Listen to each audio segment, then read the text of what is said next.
What's up everybody? Welcome back to my channel. Today I am filming a reaction video to the new Demon Slayer movie.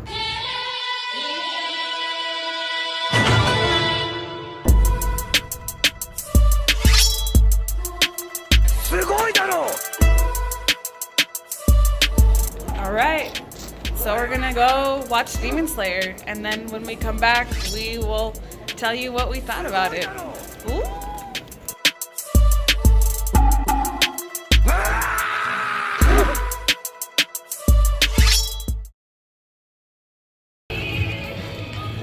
Okay, so the first thing we can say, like straight out of the movie theater, is there is way too much crying going on, especially towards the ending. What do you think?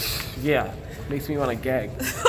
A little rough, but it's too much. So what rating would you give it? I'd give it a low 8. You give it a low 8? Yeah. But we do like the spiritual parts about the subconscious, about dreams. And like I said, I really like the part about controlling your breath to heal yourself. That part was cool. I know like the breath can be used to really center yourself and, you know, activate your parasympathetic nervous system. So I think it's cool that they incorporated that. Yeah, the breath, I like that part. If there's anything about Demon Slayer I like, is just about teaching you how to heal through your breath. I mean, a lot of it was hype in my opinion. Yeah. I'm not like gung-ho. I still think Marvel movies were better than Demon Slayer. Really? Yeah. Damn. It wasn't like the best movie in the world. It wasn't, you know what I mean? Like it beat Titanic. It beat Titanic. It was a good movie, but I'm not good about it. I'm not like gung-ho over it. So I want to start out by saying that I have not read the actual manga. So I am coming from the perspective of somebody who doesn't know how the story unfolds in the manga. Hands down, any scene with water or fire was lit.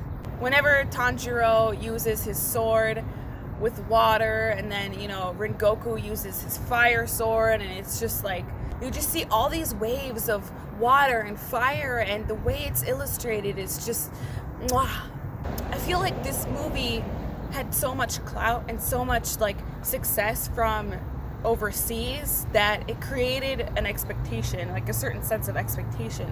The fact that it outsold the entire US comic book industry and it outsold Titanic, that makes me feel like this movie should leave me feeling like the chills, you know what I mean, all over me, and just like completely just like shocked. And the truth is I did not feel any of those feelings at the end of this movie. It didn't feel life-changing. It didn't feel just like mind-blowing. I mean, like I said, the art and the animation is so beautiful. Like that is definitely breathtaking for sure.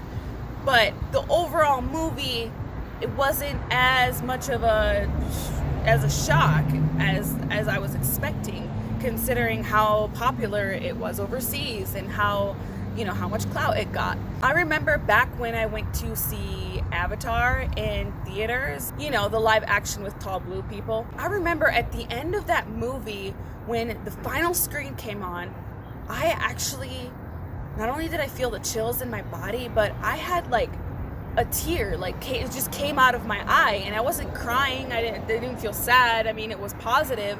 So it was genuine, like a tear of just like being awestruck at what I had just witnessed.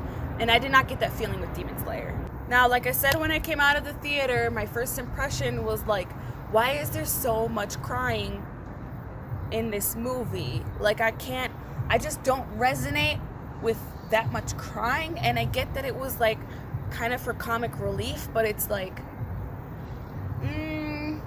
it's just a little much, you know what I mean? Like the main character of this whole series, he is just like crying and bawling like a child, and it's like, isn't the hero supposed to be like kind of strong? I mean, I'm not saying men can't cry, but it's like, wow, that much though, dude? Like really? Ooh, ah.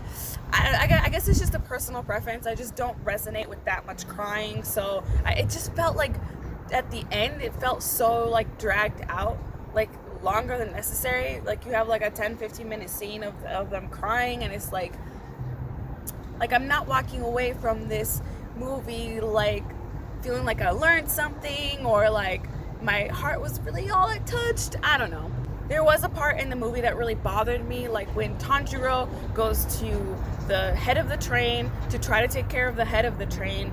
First of all, he left his sister to deal with this high-level demon on her own. So that's already like, okay, I guess it's okay if you like leave to go do something, but definitely like check back on your little sister like quickly, because you know shit might hit the fan, which it did. And where was Tanjiro? Nowhere to be seen. After the conductor hurts Tanjiro, Tanjiro's more concerned about saving the conductor than going to check on his little sister. Like the whole time during that whole scene, I'm like, but what about your little sister though? But aren't you like worried? Don't you want to like go see real quick? Just go see if she's okay. Just go see if she's still alive, and then come back, because you left her by herself, and now you're more worried about the conductor's safety than your own sister. That just didn't sit right with me. I really loved the part where Rengoku was telling Tanjiro to use his breath to heal himself, because that is such a huge part of my personal spiritual practice, and it can be so beneficial for anybody to just use breath work to heal their body and to heal their mind and their spirit. So to have that incorporated in such a widespread popular anime, to me that is a blessing. I also thought it was really cool how the concept of inception was woven into the movie with the dream situations, like dream within a dream, or coming back and forth between a dream. You might get confused, what's reality, what's dream. That part was really cool. At the end of the day, I would say that this was a fantastic anime with breathtaking art that had a lot of hype that kind of messed with my perception of it a little bit, but at the end of the day, it still remains a masterpiece. すごいだろう